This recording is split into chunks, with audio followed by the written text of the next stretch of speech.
Segoli, Narioliwas, Skanagoga, Skanago means greetings. What is the news? Are you with peace? I am with peace. It is a pleasure to be with you all today.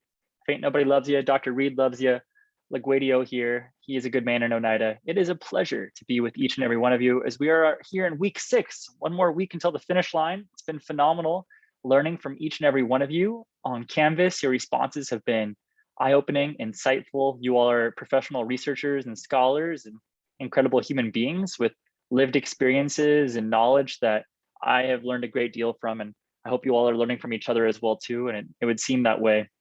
And in our group me discussions as well too, it's just been really a pleasure.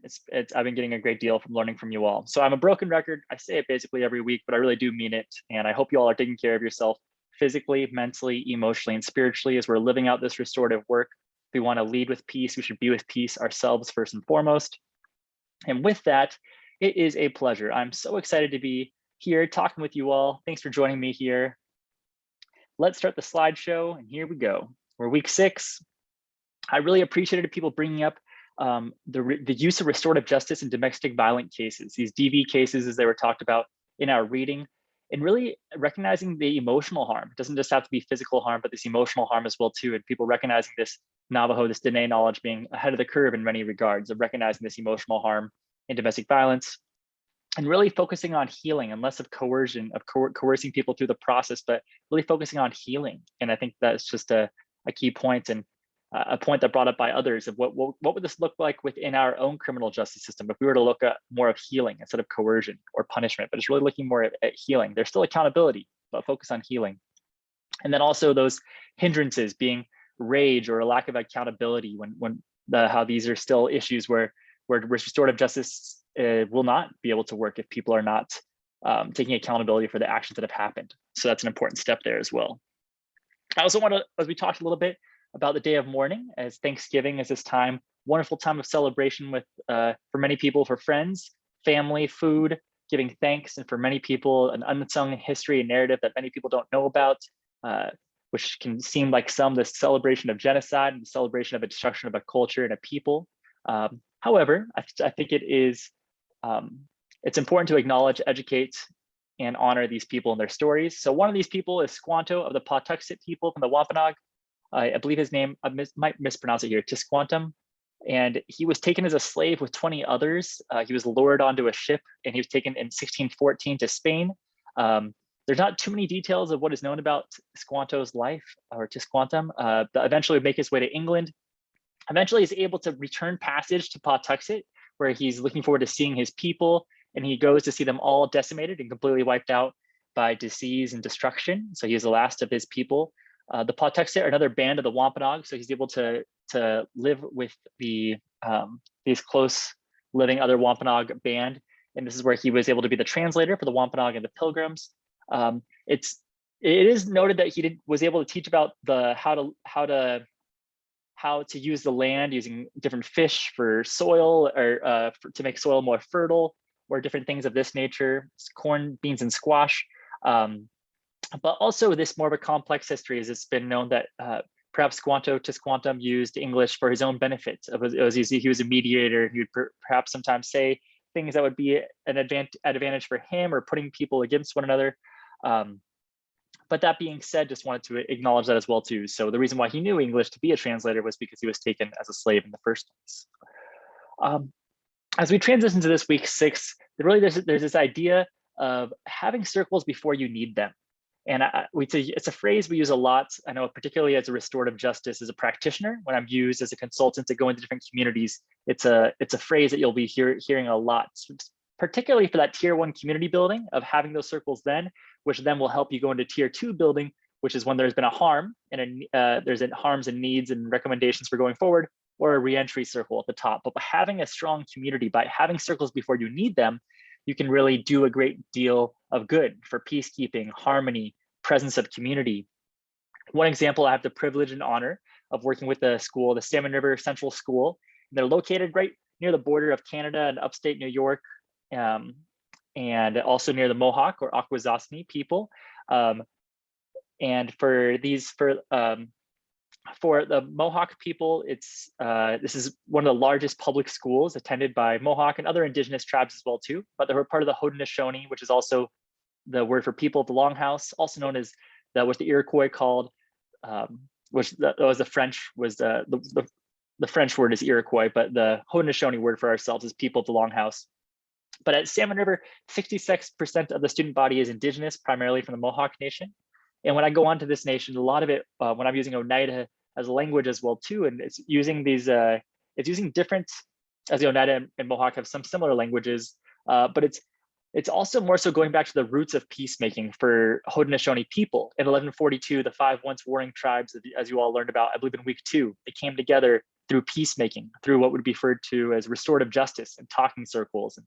And for many of these people, this is so important. These different ways for how we are to live, how we were to give thanks. A lot of it comes down to the great law of peace, and a lot of that was founded through when the Haudenosaunee came together through these peacemaking roots. So even when I'm teaching talking circles and I'm teaching restorative justice today, I'm using this as a milestone, as a benchmark, as a foundation as well too for peacemaking. This I really thought was interesting. So my cousin Eddie Cornelius Grosseff, here are some of the guidelines that she uses when she's doing talking circles. So I share this information with respect and gratitude from my cousin and an elder. Guidelines may have 2 facilitators, and facilitators may participate in the circle discussion. And again, and she'll tell you this is how she was taught the information. I just wanted to pass it along. Participants sit in a circle. Best sizes are groups between 5 to 15. It is important to smudge with cedar, sage, or sweetgrass to cleanse the body, mind, and spirit. It is optional but encouraged.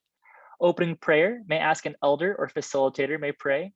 I definitely love that. An elder, particularly sometimes elder female, can give the prayer opening. Using a talking object, oftentimes we're using our eagle feather for our piece, with a feather, stone, or stick, etc., is passed to the left after speaking. Give full attention to the speaker without interruption, to be compassionate and supportive in each other's healing. I really appreciate that as well too. To speak from the heart in a positive manner. Be courageous to share your head and heart, thoughts and feelings, which all you have been doing so far in our community building circles. All comments are addressed to the question or issue, not comments to another participant. Again, this is just how she teaches it. It's one particular style, how when you're focusing on the question at hand.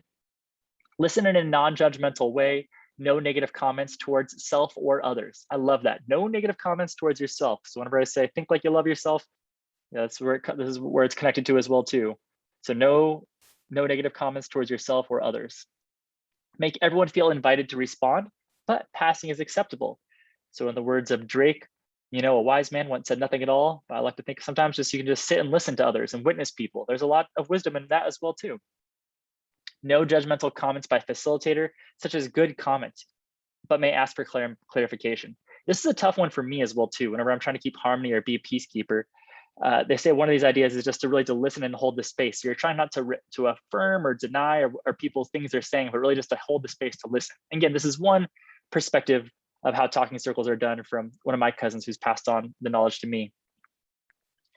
Sending loving thoughts and feelings to each other, to each speaker during their time of speaking. I love that as well too, an intentional idea to send loving thoughts and feelings. Also to respect and value other points of views. Words can be medicine to one another. And experimental learning and empathy are key components to focus on. So her restorative justice consulting group is Gentle Directions for Life. So just a resource there for my cousin, grateful for her knowledge. So thank you, Eddie Cornelius Grosseff. Readings coming up here, you're gonna be looking at chapter 7 and chapter 8 in our Navajo Nation Peacemaking book. So chapter 7 titled, I Am His Brother. And one of the goals of, I apologize for the mispronunciation, Yadaya, which means upward bound in Dene or Navajo, was to use traditional ceremonies to bring the young clients back to harmony when the peacemakers felt this approach was warranted. So bringing back people to traditional ways to help get them in this restorative mindset of recognizing these practices and recognizing these ceremonies and bringing people back to their culture. Chapter 8, titled Navajo Nation Courts and Peacemaking. So this is in the conclusion here on page 152. It says, Native Americans are justifiably afraid that the dominant society will continue to impose social institutions on them that are not in their best interests. Although legal pluralism is an undeniable fact in the United States, mainstream American society is not known for its tolerance or respect for difference. One of the underlying issues that must be acknowledged is a possible threat to peacemaking that could come from a perceived lack of legitimacy. And the author talks about here how these indigenous practices and models don't need to be pivoted. They don't need to be changed. They don't need people to be looking on an approval saying, okay, yes, this is worthy. These are traditional ceremonies by themselves, and they are healing, and they are medicine, and they are sacred, and they need to be taken as is. They don't need to be adjusted. And there are different arguments made throughout different readings for having hybrids of systems, where people are talking about when they're using domestic violence cases, they're using traditional ceremonies and bringing in literature from contemporary and modern resources as well too. But I think in this regard, it's recognizing that these indigenous roots, that this indigenous peacemaking, they don't need to be modified. They don't need to be, you don't need to warily approach them or be on guard, but to take them with respect. And they use an analogy there of trying to fit this, a triangle in a circle, trying to fit like an indigenous value system to what many Westerners or Western systems trying to use this, and how that can be a change there when there's different values. But really, the practices by themselves are sacred, are important, and should be looked at as they are. They don't need to be validated by other outside onlookers, if that makes sense. And then also the positive note on that is that sharing strategies and ideas can only make them all stronger. And what a positive outlook that is as we put our minds together, so be it in our minds. Another reading you're going to have here is excerpts from my dissertation, Oneida College Lacrosse Players' Perspectives of the Sacred Game of Lacrosse. And here we did Zoom monthly talking circles with specific prompts aligned with different aspects of the medicine wheel, or one interpretation of that, which is the physical, mental, emotional, and spiritual. We played 30 minutes of lacrosse before each Zoom session. As it's been talked about by Kay Pranis and other circle practitioners, the importance of the 30 minutes before you go into circle, how important that is for you as a participant, how important that is for you as a facilitator, as a circle keeper. So we all did that 30 minutes of lacrosse before, like playing wall ball or cradling, just being in meditation with this sacred medicine. We did Instagram weekly talking circles. So using the old quote iron horse, so using a computer, using a phone, we would be checking in that way. And then also I took personal journal weekly reflections as well too. So kind of put all this and triangulate this data. So that's what I want you all to look for here for the talking circles is to see how it was used for creating community, to see the spiritual aspect of it, to see what it was like, even when you're not in a physical space altogether, but doing it asynchronously like we are now, of how you're still able to create legitimate community.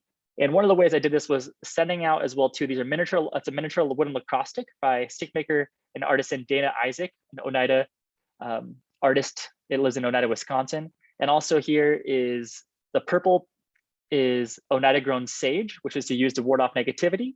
And then the red here is Oneida grown tobacco, which is held on to make requests from the creator, to ask for guidance from the creator, and to give thanks to the creator. So my grandmother is an elder in the Oneida Nation. She helped me bundle these, and I sent them out to all of my different participants all across Turtle Island. So we were able to have this community and have these connections through restorative justice, through talking circles. Week 6 videos for you all to keep an eye out for. Florence Foy in this talking circle. It just feels like you're this spiritual fly on a wall as you're able to witness this, and you're able to see her leadership as an elder. And it feels very sacred, it's very special. So being able to be a part of this circle, I encourage you all to take a look at that. Indigenous talking circles at the United Nations shine a light on the importance of sacred plants. Very interesting here. Look at this cultural exchange, particularly using talking circles at the UN and this international stage. Legend Lake, a talking circle, looking at related to a sacred space, related to a physical location, how talking circles are used to express people's connection to the land and how they feel about it, and in community with one another.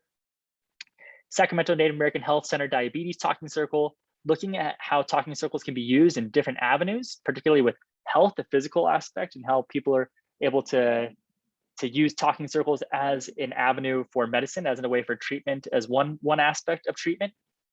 And then also restorative justice and harmony with Indigenous peoples.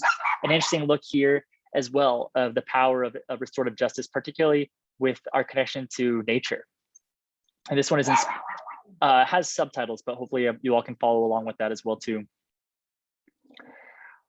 Another resource here, it touched on it a little bit in one of the readings, but about Leonard Peltier. So Leonard Peltier has been what's known as a political prisoner since the 1970s, who has been locked up for a crime which he still to this day attests that he did not commit. That there was the killing of 2 Bureau of Indian agents that came on to the Oglala Sioux Reservation, also known as Lakota, Dakota peoples. They were there with really a faulty warrant for someone who stole a pair of cowboy boots who was not at the scene of the crime, and they were going there to look on. This is also at a time on the reservation of the Oglala Sioux. It's there's a lot of like armed resistance from people, even within the government of the Oglala Sioux. They were having these members were using physical force and using military force to try to subdue different populations, other Native American populations within the reservation. And one of these groups that comes to the help of Indigenous peoples is the American Indian Movement, who is then there. So at one point, these two agents follow a car onto this reservation. A shootout ensues, and then these two, there are people who are shot and killed as well too on the American Indian side. And then for the federal agents, there's two agents that are killed. And Leonard Peltier has been, it's been recognized that he did not do it. However, he is still serving the crime because that's a great question. I don't know why. But if you want to know more about it, you can read this book, The Trial of Leonard Peltier. You can see this documentary made by Robert Redford called The Trial of Leonard Peltier. There's also an optional video on our YouTube playlist on Canvas. You can see as an optional video for you all to learn more about it. But our request for pardon has been supported for Leonard Peltier. It's been supported by the late Nelson Mandela, the late Mother Teresa, the Dalai Lama, Archbishop Desmond Tutu, and hundreds more religious and human rights leaders. So you can learn more about that as well too.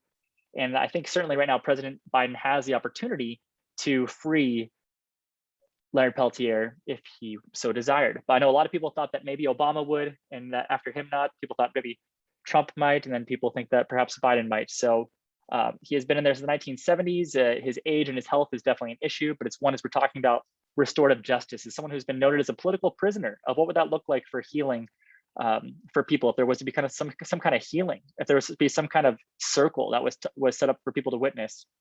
Which leads us to this question now. What would our current legal system look like in the United States were we to adopt an approach more aligned with restorative justice in Indigenous communities?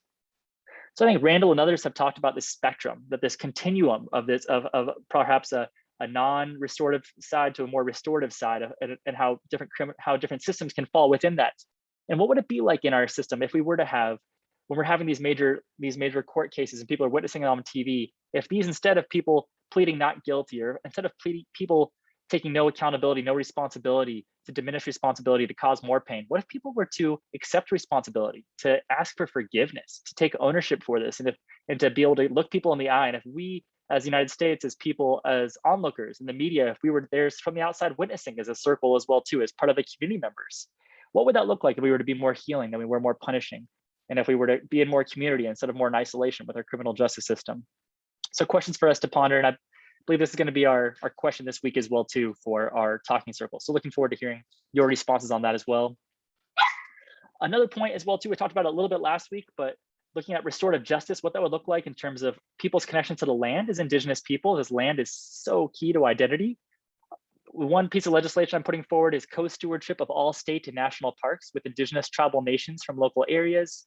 I put the change.org petition as well in the Canvas link on the bottom if you look for week 6 as well too, if you all want to sign that, or you can look at more of the details behind it. I talk about some of the court cases I'll perhaps share with us for week 7 as well too that are in there.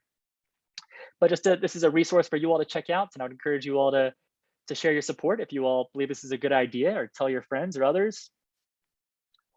And then lastly here, as we've been talking about different Indigenous films, we've talked about different Indigenous books, we've talked about music, we'll talk about Indigenous video games. So a game that maybe you have not heard of before, it's called Never Alone. Amazing game, amazing. I'm playing it now and it's phenomenal, bringing me to tears in the storytelling.